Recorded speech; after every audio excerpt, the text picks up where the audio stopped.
I'm Gareth Slaw, founder of The Squadron, and I'm on a mission to build a world where first responders wake up inspired, feel confident at work, and go home safe knowing they've spent their time in a worthy cause. I'm an active duty sergeant for a sheriff's office in Southern California, and I'm honored that you're spending some time with me today. I believe that every day is an opportunity to improve and to be the best version of ourselves that we possibly can, in and out of uniform, and that every one of us must lead and inspire others so that we can create the change we want to see. That's why I started The Squadron, where you can get access to some of the best experts in the field. So go to thesquadron.net to sign up and make sure you don't miss any of this free training. You've probably known for a long time that you could use some help in areas like growing your leadership, raising your emotional wellness, and mastering stress and creating more balance in your life.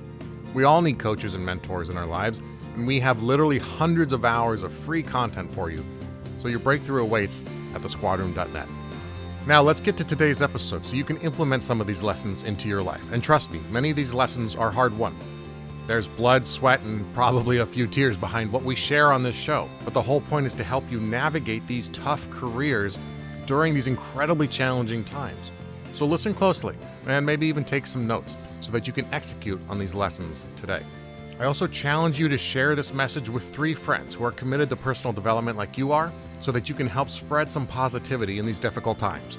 It's the responsibility of each of us to lead where we can, and you can do that right now by taking these lessons and growing into your own greatness. Also, make sure you DM me or tag me on Instagram at The Squadron so I can cheer you on or answer any questions. Thanks for listening. Now let's begin. I know I was in for an earful when I saw my son's face. I was waiting in the pickup line at his school, and I could see the scowl from far, far away, even with his mask on. He wasn't happy. What injustice had occurred in the 3rd grade that day, I thought. His friends called him out while playing kickball at recess. Before he had even had his seatbelt buckled, he disavowed his friendship, committed to hating kickball for life, blamed a nearby adult for not intervening, and insisted that it was a bad call and he was safe. Silly kids.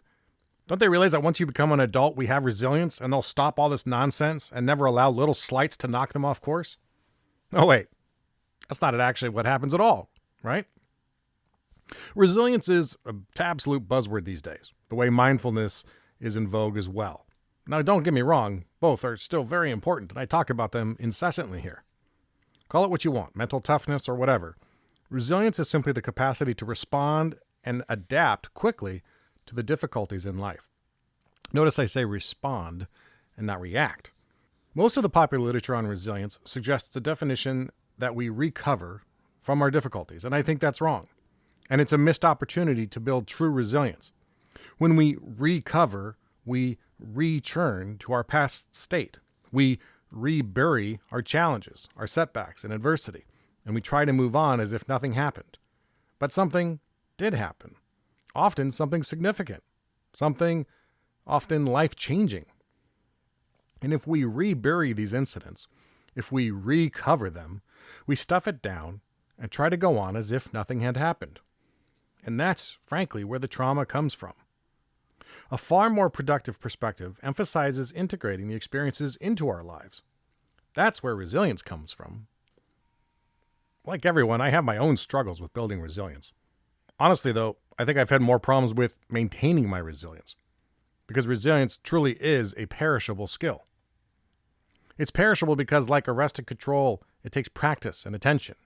When our attention moves away from our practice of resilience, it becomes less accessible to us. There's a lot of advice out there on how to build resilience. Frankly, a lot of it's bullshit. Be more optimistic, said one site. Embrace change, said another, when I did my searches. Neither had any clarification on exactly how to do that. For example, we can't embrace change until we learn to deal with the natural fear that arises from change. That's a topic for another time. What I wanted to share today was 6 ways that I have learned to boost my own resilience. They've worked for me. This list doesn't include everything, far from it. But it's a good place to start to freshen up some skills if you're feeling a little overwhelmed and a little knocked around by life, even if it doesn't involve playground kickball. The first thing is to remember all the reasons you wanted to be a cop. Those reasons are still there. They're just buried deep. When we come onto the job, we get 2 salaries. We get a financial salary, the one that goes into our bank account, and a psychological salary, the one that goes into our spirit, or whatever you choose to call it. Often, the psychological salary is far more enriching than the financial one. Most cops don't make a lot of money, so there must be another reason why you're here. Remember why you came on the job, who that person wanted to be. Spend some time thinking about the ways that the work is still accessible to you. Your service still matters to so many. Connect with it and honor it. The truth of the matter is that the job has changed very little from whenever it is you started. Sure, laws have changed. The political environment has certainly changed, at least for now, but it'll come back. It always does. So there's a reason you came to work in the first place, long ago. Whether that was 2 years, 5 years, 10 years, 30 years. It's still there. And honor that part of you that was excited about being in the job. There's so much of us that wants to denigrate or self-criticize ourselves for feeling optimistic or feeling excited about the work because it's been done over and over again. And I get it. It can beat you down. But the excitement, or what got us excited in the first place, is still there. Next is to find some new social relationships. COVID and this pandemic has made many social interactions taboo. And it's also given us an excuse to turn inward and become less social. If you already have that tendency, and most cops do, I think, then you went into the pandemic already isolated, and chances are it's only gotten worse. There are tons of studies that show a connection between a person's attitude and behaviors and the people they surround themselves with. Look no further than the famous Stanford prison experiment as an example. It's trite, but true, that you are the average of the 5 people you surround yourself with. If you're struggling and not improving, it probably requires a rethinking of the people in your social circle. My next suggestion in 6 ways to boost resilience is to consider the idea that movement equals momentum. We can create change simply by moving.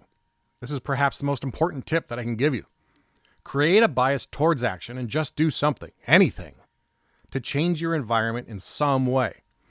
On some days, that might be just getting off the couch and standing outside for a few breaths, but move your body. Often it comes up in that voice that suggests that we don't need to work out today. Do it anyway, and you'll create momentum. And that momentum makes it much easier to sustain any positive practice. Number 4, instead of big goals, focus on executing your next decision with precision. This has been a big change in my own life, going from big, lofty, smart goals to what I call process-oriented goals, and other people call them that too, and something well known as the process. And ever since I learned about the process, I've eschewed the idea of chasing big goals. Now, that doesn't mean you don't have a big goal or an idea of where you want to go, but instead of focusing on the big goal, you focus on the process of getting there. You focus on the next right action you have to take, and it's probably something very small. The point of the process is to become hyper-aware of each step in your journey, and that we commit to each step with intention and purpose. Nick Saban at the University of Alabama is the most famous proponent of the process.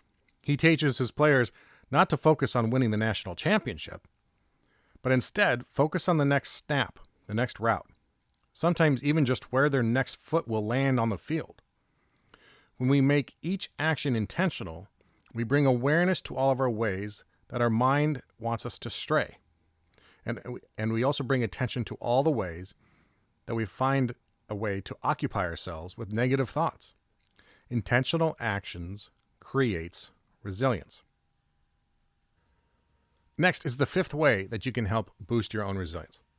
And it's this. Understand you can't bounce back. You can only bounce forward. In the academy, I sucked at push-ups. And 16 years later, frankly, I still do. To this day, when someone shouts drop, I shudder a little bit on the inside. This always involved several minutes of being screamed at for our inadequacies as we tried to maintain front-leaning rest. That word rest is just a lie, by the way, in that situation. When our punishment was complete, the instructors would shout, "Recover!" as the commander returned to attention. I longed to hear that word. But what happened over the course of the academy was no surprise either. I got better at push-ups. Every time I stood up, I came out of the experience a little stronger, a little more adapted to the demands. Our lives are like that as well. When you experience adversity, don't seek to return to the way things were before the adversity. If that's the goal, then there's no benefit of having survived and gone through it. Rather, seek to integrate the lessons. Learn to ask questions about it. Learn what you learned from it. And understand that skills are developed out of those types of situations in our lives. When we're mindful of the changes we make in those trials, we bring more weapons into our arsenal for the next fight. And there's always another fight ahead. The last one I'll leave you with for today on 6 ways you can boost your own resilience is to don't use the language of a victim. I'm a fan of this one, frankly, because I've used it in the past. I've used all of these in the wrong way, in some way in my life, but don't use the language of a victim. Adversity will often provoke us into a natural tendency to ask the question, why me? We seek someone to blame. We need someone to attribute our situation to someone or some force outside of our control that has gripped us and tossed us into the throes of chaos without so much as a sideways glance. We justify our lack of inaction or our tendency to find excuses for why we haven't resolved the challenges and moved on. We often go to great lengths creating conspiracies of intrigue and office politics to justify a few more days or weeks or months of wallowing in our self-pity. If we're not careful, we begin to use the language that allows us to identify ourselves as victims. Once we identify as the victim, we spend considerable effort trying to convince everyone around us to believe it too.